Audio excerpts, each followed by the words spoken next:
Stop buying your graphics cards from major retailers. You're most probably overpaying by hundreds. And the crazy part?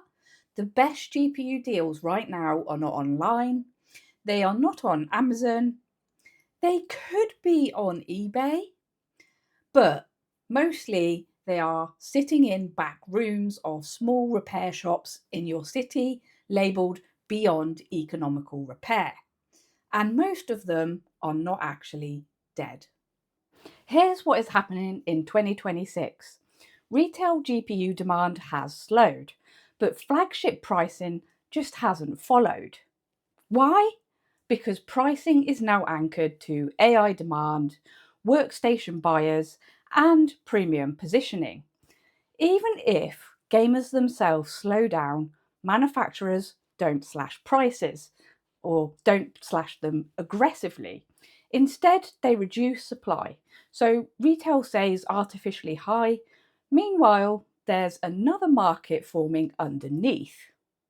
Every independent electronics repair shop has what I like to call a graveyard, whether that's a shelf, a box, or a drawer full of dead boards.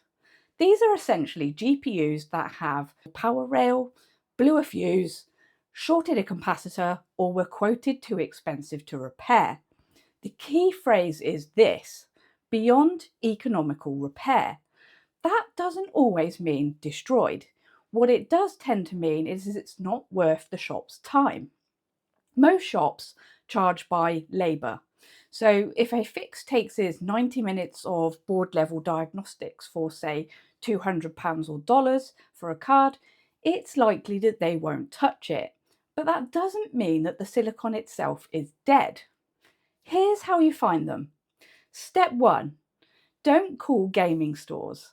Look for independent electronics repair shops that advertise these things. So, board level repair, micro soldering, component level diagnostics. These are the shops that deal with actual electric faults. When you call, don't ask things like, do you have a broken GPU for sale?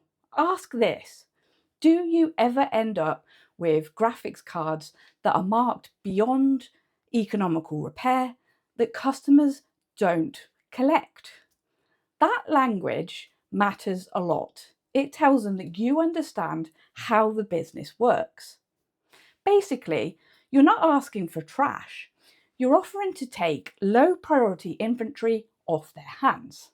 Now, if you don't have a specialised repair shop in your post or zip code for my friends overseas, your next move is the digital graveyard itself. We'll touch more on the PC repair shops in a moment. Of course, I'm talking about eBay, but most people use eBay wrong. They search for used RTX 4080 and fight over 10% discount. That's not where the gold is. You want to search for specific failure keywords that scare off 90% of buyers, but signal a simple fix to an insider. So here's what you want to do. You want to filter your search by for parts or not working. And then you want to look for these 3 specific scenarios. Untested, no cables. This is often a recycler who found a card in a bulk office buyout and they don't have a test bench. So to them, it's a paperweight. To you, it's a 50-50 shot at a functional flagship for, say, 20 cents on the dollar or pound.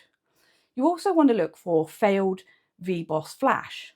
This sounds terminal to a casual gamer, but in reality, it's often just a software brick. If the card has a dual BIOS switch, you can fix it in probably 30 seconds. You also want to look for things like missing shroud fans. These cards look ugly, so prices stay low. But if the PCB is healthy, you can slap on a $30 or pound aftermarket cooler or a 2026 spec thermal frame and have a silent, high-performance beast for half the retail price. But here's what to avoid. Basically, anything labelled attempted repair or missing components. If somebody has already taken a soldering iron to the board and it failed, then they've likely cooked the layers of the PCB. You want the virgin failures, the ones that died and were immediately tossed into a drawer, basically. Those are the ones with the highest revival rate. And I must caveat, unless you're good with a soldering iron, flux, and a multimedia meter, avoid. But if you have managed to find a repair shop to work with before handing over your hard-earned cash, here's your mental checklist. Number 1, is the GPU core physically cracked? If yes, walk away. Is there visible burn damage near the die? If so, it's a slightly higher risk. Is it labelled no power or artifacting? This can mean it's repairable. Is it missing components like caps or fuses? This could be a very, very cheap fix with a high upside. But there is an important caveat to all of this. I'm not saying every card is revivable. This is a gamble.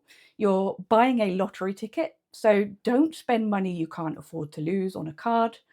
But in reality, the failure rate of actually dead silicon is much lower than people think.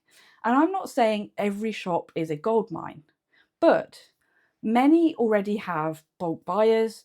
But the independent low volume shops are where the friction is high enough that they'd rather take £50 or dollars from a local person than deal with eBay shipping and fees. But here's where it gets interesting. Once you build a relationship with one shop in your area, you get the call before things hit shelf. Hey, I've got another one in. The words that you want to hear. Now you're not competing with Reddit, you're not fighting auction snipers, you're actually operating locally. And then there is the environmental angle, and probably the most underrated part. Every revived flagship GPU is one less high performance board going to landfill. So you're not just saving money, you're extracting value from waste. The biggest GPU discounts in 2026 aren't on the sales pages. They're in a back room somewhere, labelled dead, waiting for someone who, just like you, understands that uneconomical doesn't mean unfixable. That's it, guys.